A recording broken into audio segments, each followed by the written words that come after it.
So now that the 2025 NFL draft is completed, the next step and the next phase is undrafted free agents. And the Washington Commanders, for the second straight year, just paid an absolute boatload to this undrafted free agent.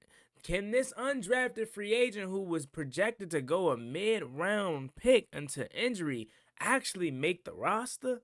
Let's talk about it. The way that we live is not for everybody. Nah, that ain't it, y'all. How do you think the rest of Jaden Daniels' career is going to go?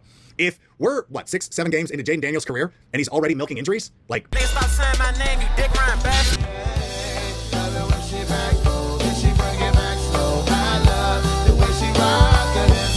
love the way she move it, shake it on me. When she fly for him, and shawty is the winner. You can tell that shawty's low again now. She's confident.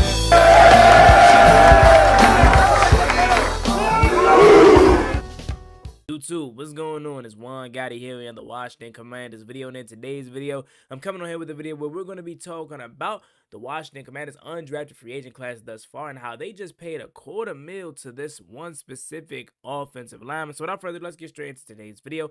But to make sure you guys go down below, leave a like on this video, subscribe to the channel if you are new, turn on post notifications so you get notified when I upload new videos like this to the channel. We're on the road to 10,000 subscribers, so it'd be greatly appreciated if you haven't reached that goal as soon as possible.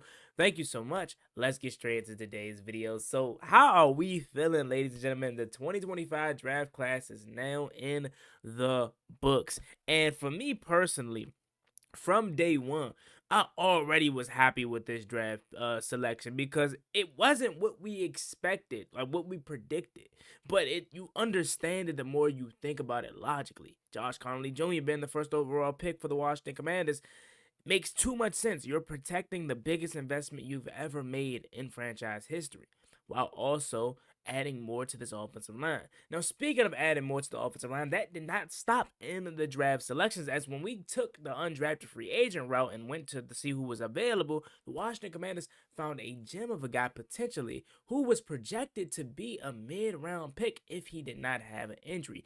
It was so much so, they were investing so much so in this guy that they paid him about $250,000, just above $250,000 to sign him here. And as an undrafted free agent, they gave $275,000 guaranteed to this offensive lineman by the name of Tim Mackey out of NC State. Now, when you hear that name, it may ring a bell because this guy was projected to absolutely get drafted until he had a torn pec at his pro day. Now, when it comes to Tim Mackey, I think this guy, hopefully I'm saying his name right. If I'm not, I'll learn it eventually.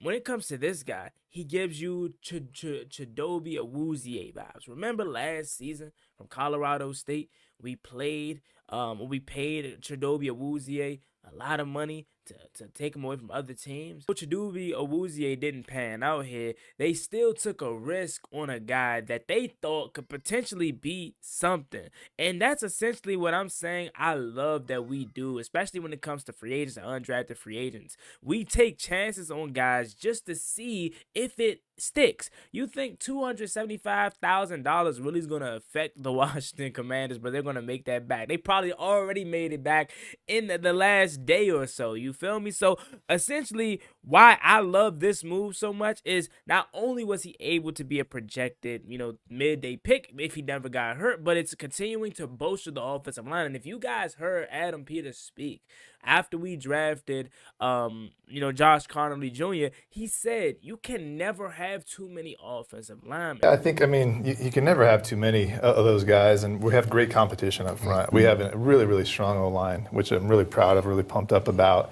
And, we're trying to protect your most valuable asset. And you can clearly see Washington is taking that to heart, literally. We already got Laramie Tunsil. We brought in Nate Herbert, Foster Sorrell. Already had a couple guys under contract already. And then we add more by drafting Josh Connolly Jr. and then by signing Timothy Mackey from NC State. They want to have the best protection around Jaden Daniels. Okay, one person goes down. They want to have another guy step right in. And something that I feel is really, really good about adding all this depth is so much competition at training camp. So you already know the best 5 out there is literally the best 5 that we have, because there are so many guys, so many different plug and play scenarios you can put out there right now. You can have a different mixture of so many offensive line combinations. It is absolutely insane, and he adds more to that. Do you think Washington would truly go out their way to pay $275,000 to a guy that they didn't think, oh, this guy could really be something? I'm telling you. So let's go ahead and snag him up. So doing a little bit of research on Timothy Mackey, 6'4", 307-pound guy. This quote came straight off of the draftnetwork.com. It says Timothy Mackey is a well-framed offensive lineman who, despite his athletic limitations, could counter varying skill sets at multiple positions alongside the offensive line. So not only can he play inside offensive lineman, he can play tackle as well. And although he does not have the best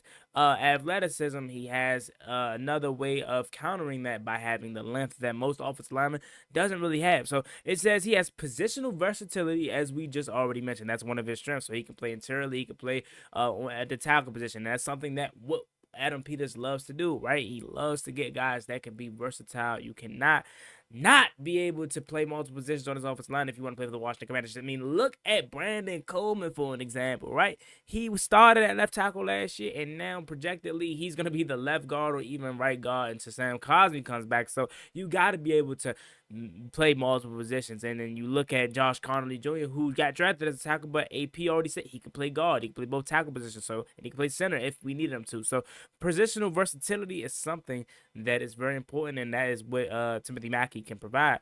He says operates with sound leverage in the run game and has an anchor versus speed and power and pass protection. So it's very funny because they said he has, athletic limitations, but they didn't say that he's slow, right? Because he has speed to be able to counter the pass protection and also power in the pass pro as well. And when it comes to operating sound leverage in the run game, that sounds something that we've been missing. Last year, a lot of people put a lot of the discredit of the lack of run game on the running backs, which it is, right? We're not going to sit up here and act as if Brian Robinson is just the most athletic and fastest guy, twitchiest guy, and had the best vision in the world. That's not the case. However, there were not many times where there were open run lanes for the Washington Commanders. Now, when it comes to pass protection, they were solid that season, but when it comes to running that ball and finding open creases for the running back, it was a very, very tough time on a consistent basis to create that. Now we have athletic guys up front that has sound leverage and that can create those rush lanes. And I know a guy like Brian Robinson, Austin Eckler, Chris Rodriguez, and obviously our new running back that we just drafted, Krosky Merritt, is going to be happy about that, and O-line Bobby Johnson as well. I'm more than certain O-line Bobby Johnson had something to do with this, because if you think about it, every coach that or position that we drafted, every coach loved him. Cliff Kingsbury literally left a note on Adam Peters' desk saying draft Josh Connolly Jr., sorry. And then Ken Norton Jr., we drafted a linebacker out of UCLA. He coached him, and he said that's the guy that I want, and we went out and got him. When it comes to his concerns, it says just two things. He consistently plays over his toe from snap to snap, and his footwork isn't the best. But again, when you take a chance on an undrafted free agent, there's nothing that you can lose from this. It's all positive gain. He can go into training camp, he can work, he can learn, and it's not nothing that they said that should scare you away from not believing that this could be a potential steal that the Washington Commanders is taking a chance on. Again, we're paying him $275 million, and you're telling me the only concerns that he has is mechanics? We can fix that for sure. So if you had my stamp on it, I'm really excited about this move, simply just for the low risk, high reward kind of feeling. And undrafted free agents is always a tough story. When they get that chance, they sit all draft long. No one takes a chance on them. They finally get that opportunity. There's countless times, correct me if I'm wrong, but I believe Tyler Owens was like an undrafted free agent last year and he ended up making his roster. So you never know who absolutely gets that chance and could end up making your team. So I love it. We also continue adding more defensive linemen help by getting Ricky Barber from UCF. Then we got secondary help with Fentrell Cypress from FSU. And I'm sorry, Commanders fans, we did not get Gabe Taylor. I know a lot of y'all wanted Gabe Taylor, Sean Taylor's little brother, but we did not get him as he ended up signing with the Eagles. So, hey, man, I don't know if we were interested, but shout out to Gabe Taylor. Want to see him do success. I don't care if he's on the Eagles. Going to always, you know, have that tie to Sean Taylor. So always would love to see him do great. But we didn't get him. Fentrell Cypress is who we decided to get. Then we got obviously Trey Tucker, and then we got another DB. We actually tripled down on DBs, including Fentrell Cypress. We got Carlin Vigas from Louisiana Monroe, and then we got Robert McDaniel from Jackson State. So out of all these guys that we got on the undrafted free agent list, who are you most excited about? Who do you know more about? You know what I'm saying? A lot of y'all are more into college football than me. I know Fentrell Cyphers from College Football 25. I heard the name Carlton Vigas as well. And then obviously this NC State tackle that we just got, I'm the most excited about, because you don't spend that much money on a guy if you don't think he has the talent to make your roster. So that being said, let me know what you guys about this video in the comment section down below. As always, being boy Juan Gotti. Like, comment, and subscribe to the channel. I want to roll to 10,000 subscribers. So we greatly appreciate if you reach that goal as soon as possible. We're going to start the countdown now. We're 655 subscribers away from 10K. If you have a friend, a family member, anybody that is a Commanders fan, have them subscribe to the channel. It is the freest thing in this economy that you can do. All right, so that being said, love y'all. Y'all have a blessed, stay safe, be easy out there. Peace. Ballin' like I'm D-Sean, throw the bomb, G. That's IG, my jersey never seen a lawn.